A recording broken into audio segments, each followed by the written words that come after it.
¿Conoces la increíble historia de Ima Sumac, la mujer con una voz tan extraordinaria que muchos creían que era sobrenatural?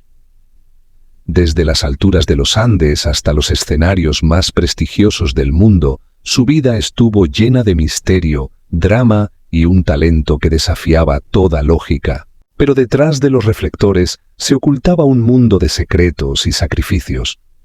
Hoy te contamos la fascinante historia de la diva peruana que conquistó al mundo. ¿Quién era realmente Ima Sumac?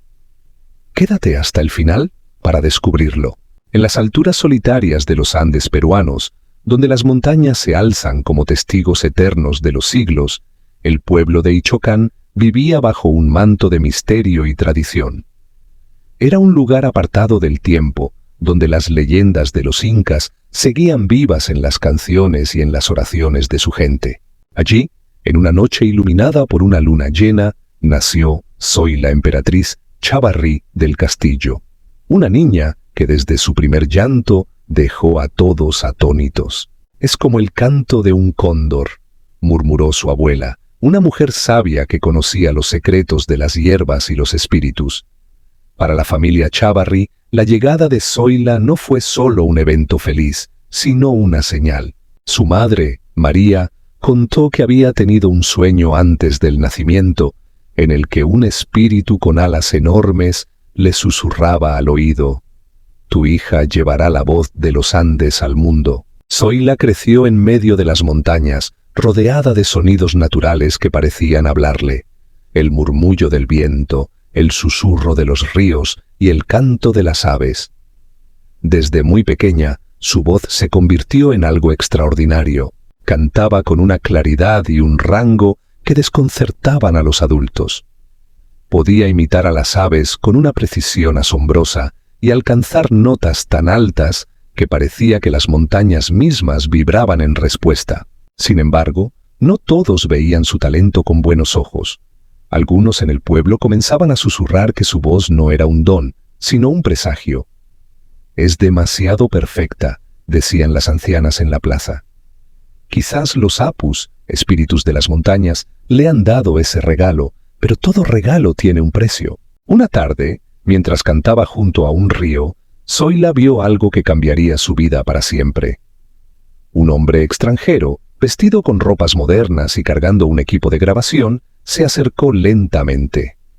Era Harry Beale, un explorador estadounidense que había oído rumores sobre una niña con una voz sobrenatural. Al verla cantar, quedó completamente hipnotizado. «Tu voz es un milagro», dijo Harry en un español torpe pero comprensible. Zoila, tímida, dejó de cantar y corrió a casa. Pero Harry no se dio por vencido. Pasó días en el pueblo, ganándose la confianza de los lugareños y pidiendo permiso para grabar la voz de Zoila. Finalmente, María, su madre, accedió. «Pero cuidado», le advirtió. «Ella no es una niña común. Lo que lleva dentro es sagrado». La primera grabación fue un éxito. Cuando Harry reprodujo la cinta, su rostro se iluminó. «El mundo necesita escuchar esto», exclamó. Sin embargo, no todos compartían su entusiasmo. Un anciano del pueblo, conocido como el guardián de las tradiciones, lo confrontó una noche en la plaza. «¿Sabes lo que estás haciendo?», le preguntó con voz grave. «Esa niña no te pertenece, ni siquiera a su familia. Ella pertenece a estas montañas. Si la alejas de aquí, los apus reclamarán lo suyo». Harry, un hombre práctico y moderno, desestimó las advertencias como supersticiones locales. Pero dentro de él comenzaba a gestarse una inquietud. Las noches en Ichocán eran inquietantemente silenciosas, y a veces creía escuchar cantos lejanos que no tenían origen humano. Finalmente, Harry convenció a la familia para llevar a Zoila a Lima. María, con el corazón roto, aceptó bajo la condición de que Zoila nunca olvidara sus raíces. Antes de partir, la anciana abuela le entregó un pequeño amuleto de oro, una réplica del Inti, el dios Solinka. «Esto te protegerá», le dijo. El viaje a Lima fue como entrar en otro mundo. Para Zoila, que nunca había salido de su pueblo, la capital era un lugar lleno de maravillas y peligros.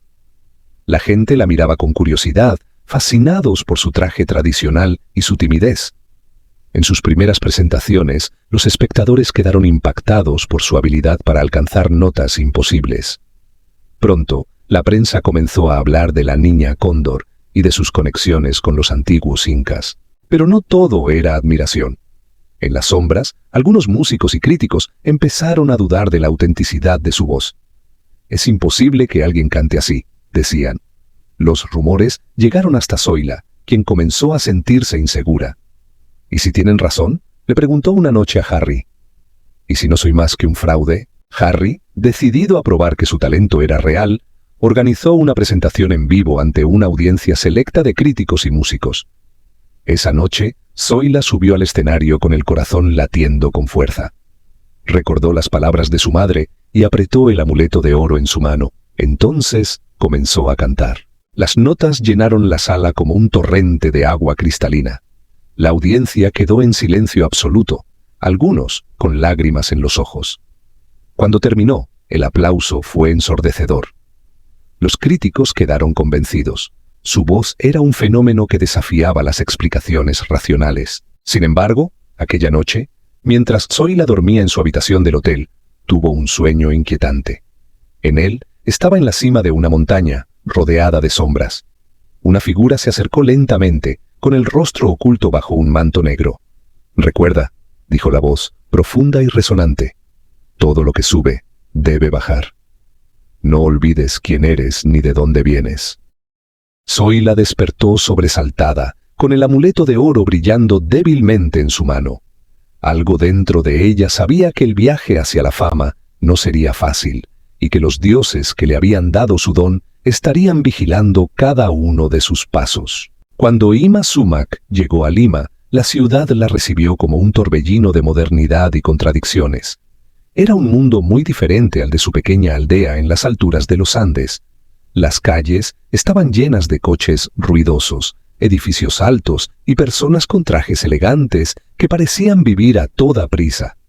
Pero aunque el entorno era desconocido, su voz encontró un eco inmediato en el corazón de todos los que la escucharon. El explorador Harry Beale, quien la había descubierto en su pueblo natal, no perdió tiempo en presentarla en los círculos artísticos más influyentes de la capital. «Ella es única», insistía, «no solo por su talento, sino porque su voz lleva consigo el alma de los Andes».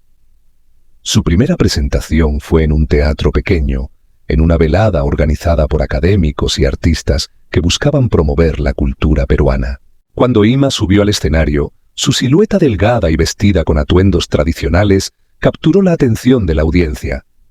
Pero fue su voz la que verdaderamente los conquistó. Desde las primeras notas, la sala quedó en completo silencio. Cantó una melodía andina, llena de notas altas y profundas que parecían conectarla con otra dimensión. Algunos cerraron los ojos y dijeron que podían imaginar las montañas y los cóndores mientras cantaba. Esa noche, Lima habló de poco más que de la niña que cantaba como si fuera un espíritu andino encarnado. Los periódicos la describieron como una joya perdida de la música ancestral. Los comentarios no tardaron en atraer la atención de empresarios extranjeros y pronto llegaron ofertas para llevar su talento al extranjero. Entre los admiradores de su voz estaba un productor musical estadounidense, quien quedó fascinado por su rango vocal y la autenticidad de sus interpretaciones. «El mundo necesita escuchar esto», le dijo a Harry Beale, y en cuestión de semanas comenzaron los preparativos para llevar a Ima a Nueva York. Antes de partir, Ima regresó a su pueblo natal para despedirse de su familia. Fue recibida como una heroína local, pero también con una mezcla de orgullo y preocupación. Algunos veían su éxito como un cumplimiento de las antiguas profecías, mientras que otros temían que los espíritus de las montañas no la dejarían ir tan fácilmente. Su madre, María, la abrazó con fuerza antes de despedirla. «Nunca olvides de dónde vienes», le dijo mientras le entregaba un pequeño pañuelo bordado con figuras andinas. «La fama puede ser un regalo, pero también una carga. Siempre lleva contigo el espíritu de los Andes». Cuando Ima llegó a Nueva York, quedó deslumbrada por la magnitud de la ciudad. Los rascacielos, las luces y el bullicio eran como un mundo completamente nuevo. Su primera presentación fue en un pequeño teatro, pero el impacto fue inmediato. Cantó frente a una audiencia de críticos y músicos, quienes quedaron completamente maravillados por su habilidad para alcanzar notas que parecían imposibles para un ser humano. El éxito de esa noche le aseguró un contrato con Capitol Records y su primer álbum, Voice of the Extavai, fue un fenómeno. La combinación de melodías andinas, arreglos orquestales modernos y la extraordinaria voz de Ima conquistó al público estadounidense y luego al mundo entero. Pronto, su rostro aparecía en revistas y sus canciones se escuchaban en radios desde Nueva York hasta París. Sin embargo, con la fama llegaron también las críticas. Algunos cuestionaban su autenticidad, diciendo que su historia como descendiente directa de los incas era una estrategia publicitaria. Otros dudaban de su habilidad vocal, argumentando que nadie podía alcanzar ese rango sin algún tipo de truco. Ima, aunque agradecida por el reconocimiento, comenzó a sentir la presión de las expectativas. Una noche, después de un agotador día de grabaciones, se sentó sola en su habitación de hotel y miró el pañuelo que le había dado su madre. ¿Estoy perdiendo algo de mí misma?, se preguntó en voz baja. Decidida a probar que su talento era real, Ima accedió a realizar una presentación especial frente a los críticos más escépticos. La audiencia estaba formada por músicos, periodistas y expertos en canto, todos esperando confirmar o desmentir las dudas sobre su habilidad. Esa noche, sin micrófonos ni acompañamiento, Ima cantó con todo su corazón. Las notas altas resonaron como campanas cristalinas, mientras las bajas vibraban con una fuerza que parecía surgir de la tierra misma. Al terminar, la sala estalló en aplausos. Incluso los críticos más duros tuvieron que admitir que su voz era un fenómeno que desafiaba toda explicación. A pesar del éxito, Ima comenzó a sentirse desconectada de sí misma. En sus sueños veía las montañas de su infancia y escuchaba los cantos de los cóndores. Una noche, mientras paseaba sola por las calles de Nueva York, sintió una extraña tristeza. La fama no lo es todo, pensó. Lo que importa es no perder el alma. Así, Ima Sumac continuó su ascenso al estrellato, pero en su corazón sabía que su camino estaba marcado tanto por las promesas de la fama como por las advertencias de los espíritus de los Andes. Su voz, un regalo que fascinaba al mundo, también era un recordatorio constante de que llevaba consigo algo más grande que ella misma, el eco eterno de las montañas que la habían visto nacer. El éxito internacional de Ima Sumac crecía a un ritmo vertiginoso. Su álbum, Voice of the Extavai, no solo había conquistado Estados Unidos, sino que también había abierto las puertas a Europa y Asia. En cada país que visitaba, la recibían como una deidad viviente, una figura casi mística con una voz capaz de transportar a los oyentes a un mundo de belleza y misterio. Sin embargo, tras el brillo de los reflectores, Ima enfrentaba una lucha interna que nadie más podía ver. Los días de giras eran interminables. Viajaba de un país a otro, actuando en teatros repletos de público que la ovacionaba de pie. Aunque disfrutaba el reconocimiento, empezaba a sentirse desconectada de sí misma. Cada presentación la alejaba más de los Andes y de la niña que cantaba junto al río en Ichocán. Una noche, después de un espectáculo en París, se retiró a su habitación de hotel. Las paredes doradas y el mobiliario lujoso no lograban brindarle consuelo. Se miró al espejo y se preguntó si todo el sacrificio valía la pena. Recordó el amuleto que su abuela le había dado y lo sacó de su bolso. Al sostenerlo, sintió una extraña calidez en la palma de su mano. Cerró los ojos y por un instante escuchó el murmullo de un río y el canto lejano de un cóndor. Ese instante de paz fue interrumpido por un golpe en la puerta. Era uno de los asistentes del equipo de producción quien le entregó un nuevo itinerario para las siguientes semanas. Londres, Roma, Tokio. Más entrevistas, más presentaciones, más eventos. Ima asintió, aunque en su interior sentía que algo se rompía. Durante su gira por Europa, Ima comenzó a experimentar sueños extraños. En ellos aparecían figuras sombrías que la observaban desde lejos. Una noche, soñó que caminaba sola por un sendero de montaña, cuando una voz profunda y resonante le habló. Has llevado nuestro regalo al mundo, pero has olvidado su propósito. Al despertar, el mensaje quedó grabado en su mente. ¿Qué significaba? A pesar de sus inquietudes, Ima continuó brillando en los escenarios. En Londres, el Royal Albert Hall estaba completamente lleno. Los críticos la describieron como una fuerza sobrenatural en el escenario. En Tokio, los asistentes rompieron en lágrimas al escuchar su interpretación de una antigua melodía andina. Sin embargo, con cada éxito, la presión aumentaba. Los rumores sobre su vida personal comenzaron a multiplicarse. La prensa amarillista publicaba historias sobre su origen, algunas de ellas completamente falsas. Decían que su voz era el resultado de técnicas de grabación, que su historia como descendiente de los incas era una farsa, o que su personalidad misteriosa era solo un acto. Aunque Ima intentaba ignorar los comentarios, estos comenzaban a afectar su estado emocional. Un día, durante una entrevista en Roma, un periodista le preguntó directamente, ¿qué le diría a quienes piensan que su voz es un truco, que no es real? Ima lo miró fijamente y respondió con calma, mi voz no necesita palabras para defenderse. Escúchenme y sabrán la verdad. Sin embargo, esa serenidad se desmoronaba en privado. Las largas horas de trabajo y la constante presión comenzaron a pasarle factura física y emocional. En una de sus presentaciones en Berlín, mientras cantaba una de sus notas más altas, sintió un dolor agudo en la garganta. Aunque logró terminar la canción, sabía que algo estaba mal. Los médicos le advirtieron que debía descansar, pero los contratos y compromisos no le dejaban espacio para hacerlo. Cada vez que subía al escenario, se preguntaba si su voz la abandonaría. Era como si el don que le había sido otorgado comenzara a desmoronarse bajo el peso de las expectativas del mundo. Una noche, después de una actuación en Viena, Ima recibió una carta de su madre. En ella, María le contaba sobre el estado del pueblo, las cosechas y los cambios en Ichokán. Pero lo que más le llamó la atención fue la última línea. Las montañas te extrañan, hija. Ellas sienten tu ausencia. Aquella frase resonó en su corazón. Sentía que las montañas no solo la extrañaban, sino que también la reclamaban. Decidió tomarse un breve descanso y regresar a Perú, a pesar de las protestas de sus agentes. El mundo puede esperar, les dijo. Cuando llegó a Lima, fue recibida como una heroína nacional. Pero Ima no quería quedarse en la capital. Quería volver a Ichokán, al lugar donde todo había comenzado.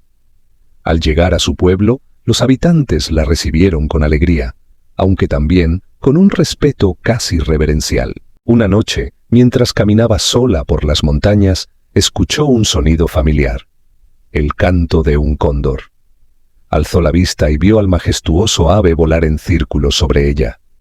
De repente, sintió una conexión profunda con la tierra bajo sus pies y con el cielo sobre su cabeza. Se sentó junto a un río y comenzó a cantar, no para un público, sino para ella misma y para las montañas. Las notas fluyeron de su garganta con una pureza que no había sentido en años.